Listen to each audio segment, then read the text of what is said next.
नमस्कार स्वामी भक्तांनो, या व्हिडिओमध्ये आपण पाहूयात कोजागिरी पौर्णिमेबद्दल अतिशय महत्त्वपूर्ण माहिती। आणि कोजागिरी पौर्णिमा का साजरी करतात तर अतिशय महत्त्वाचा योग कोजागिरी पौर्णिमेला येत असतो।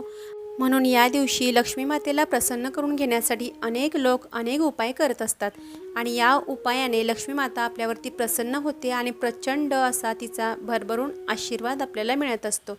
आणि या दिवशी अशी मान्यता आहे की भगवान विष्णू आणि लक्ष्मी माता पृथ्वीवरती येत असतात आणि जे कोणी जागे असतील, म्हणजे कोजागिरी याचा अर्थच असा आहे की जागे राहा, आणि जे कोणी जागे राहिलेले असतील, जागरण करत असतील, त्यांना लक्ष्मी माता आपली भरभरून आशीर्वाद देत असते, त्यांच्या मनोकामनासुद्धा पूर्ण करत असते। आणि कोजागिरी पौर्णिमेच्या दिवशी केलेल्या सेवा ह्या उच्च फल प्राप्ती करून देणाऱ्या असतात आणि लक्ष्मी त्यांना तथास्तु म्हणत असते आणि आशीर्वाद देत असते। त्यामुळे या सेवा आपल्याला करायच्या आहेत। तर या दिवशी माता लक्ष्मी, विष्णू आणि चंद्र यांची सेवा केली जाते आणि ही सेवा जे कोणी भक्त करत असतील त्यांना भरभरून आशीर्वाद तर मिळतोच, परंतु त्यांच्या घरातून लक्ष्मी माता कधीच हलत नाही, कधीच काढता पाय घेत नाही। आणि म्हणूनच या व्हिडिओमध्ये मी तुम्हाला काही लक्ष्मी मातेच्या अतिप्रिय वस्तू सांगणार आहे। त्या वस्तू जर आपण कोजागिरी पौर्णिमेच्या दिवशी आणून त्यांची पूजा केली, त्यांची सेवा केली तर लक्ष्मी माता आपल्या घरामध्ये सदैव असणार आहे, अखंड तिची कृपा आपल्यावरती राहणार आहे। म्हणूनच आपल्याला या सेवा करायच्या आहेत। तर 16 ऑक्टोबर 2024ला कोजागिरी पौर्णिमा येते आणि ती पौर्णिमा 8:41 सुरू होणार आहे आणि याची समाप्ती मात्र 17 ऑक्टोबरला 4:56 होईल। त्यामुळे कोजागिरी पौर्णिमेच्या दिवशी म्हणजे 16 तारखेला किंवा तुम्ही 17 तारखेला सुद्धा या वस्तू खरेदी करू शकता, कारण 17ला सुद्धा पौर्णिमा लागू आहे आणि त्या दिवशी सुद्धा या वस्तू खरेदी केल्या तरी काहीही हरकत नाही, परंतु या वस्तू मात्र खरेदी करायच्या आहेत। तर सर्वात महत्त्वाची वस्तू म्हणजे लक्ष्मीला अतिप्रिय असणारे श्रीयंत्र। या दिवशी आपल्याला, या दोन्ही दिवसांमधील कोणत्याही दिवशी आपल्याला लक्ष्मीचे जर आपल्या घरामध्ये श्रीयंत्र नसेल तर या दिवशी जरूर खरेदी करावे आणि तिचे विधियुक्त पूजन करावे। आणि श्रीयंत्राचे पूजन करणे माता लक्ष्मीला अतिशय प्रिय आहे आणि ही सेवा आपण केल्यामुळे ती आपल्या घरामध्ये स्थिर राहून आपल्याला आशीर्वाद देत असते, आपल्या घराची भरभराट होते, आपला व्यवसाय धंदा सुरळीत पार पडण्यास मदत होते।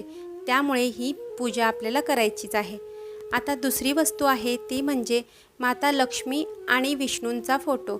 तर हा फोटो आपल्याला माता लक्ष्मी विष्णूंचे पाय चेपत आहेत अशा स्वरूपातला फोटो आपल्याला आणायचा आहे आणि तो फोटो आपल्या मातेला अतिशय प्रिय आहे, कारण माता लक्ष्मीला विष्णूंची सेवा अतिप्रिय आहे आणि ती सेवा करत असतानाचा जो फोटो आहे तो आपल्याकडे जर असला आणि त्याची आपण विधिवत पूजा केली तर माता लक्ष्मी आपल्यावरती प्रसन्न होते, विष्णूंचे स्थान आपल्या घरामध्ये बळकट होते आणि त्यामुळे माता लक्ष्मीसुद्धा आपल्या घरामध्ये स्थिर होते।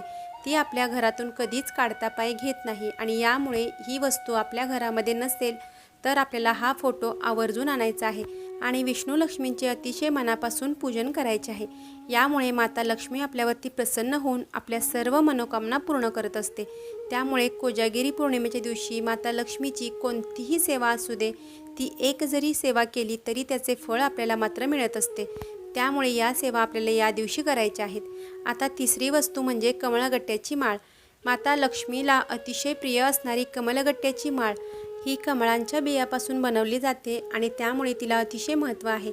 माता लक्ष्मीचा जन्मसुद्धा कमळातूनच झालेला आहे, त्यामुळे आपल्याला ही माळ खरेदी करायची आहे। शक्य नसेल तर तुम्ही यापैकी कोणतीही वस्तू खरेदी करू शकता आणि ही माळ आणल्यानंतर आपल्याला अशीच ठेवून द्यायची नाही आहे, तर तिच्यावरती माता लक्ष्मीचा विष्णू गायत्री मंत्र किंवा लक्ष्मी गायत्री मंत्र, कोणताही मंत्र आपण यावरती करू शकतो, परंतु ही माळ आणून आपल्याला अशीच ठेवायची नाही आहे, तर त्यामध्ये आपण मंत्रसुद्धा म्हणायचे आहेत, तरच त्याला फलप्राप्ती मिळेल आणि माता लक्ष्मीची आपल्यावरती कृपा होईल। म्हणून आपल्याला या दिवशी ही माळ जरूर खरेदी करावी आणि तिच्यावरती आपल्या लक्ष्मी मातेचा, आई भगवती मातेचा जप मात्र दररोज करावा, यामुळे तिची कृपा आपल्या घरावरती होते। त्यानंतरची अतिशय महत्त्वाची गोष्ट म्हणजे कवड्या। आई लक्ष्मीला कवड्या अतिशय प्रिय आहेत, कारण समुद्रामध्ये कवड्या मिळतात आणि तिचा जन्मसुद्धा समुद्रमंथनातून झालेला आहे आणि त्यामुळे आपल्याला या कवड्या, पांढऱ्या कवड्या आपल्याला जर 7 किंवा 9 याप्रमाणे किंवा 11 अशा पद्धतीने मिळाल्या तर त्या आणायच्या आहेत आणि त्यांची पंचोपचारे सेवा आपल्या घरामध्ये कोजागिरीच्या दिवशी करायची आहेत। जो काही नैवेद्य गोड दूध आपण जे बनवलेले आहे मसाला दूध ते सुद्धा त्याला अर्पण करायचे आहे। तर याप्रमाणे आपल्याला या चारपैकी कोणतीही एक अतिशय महत्त्वाची आणि माता लक्ष्मीला प्रिय असणारी वस्तू या दिवशी आपल्याला खरेदी करायची आहे।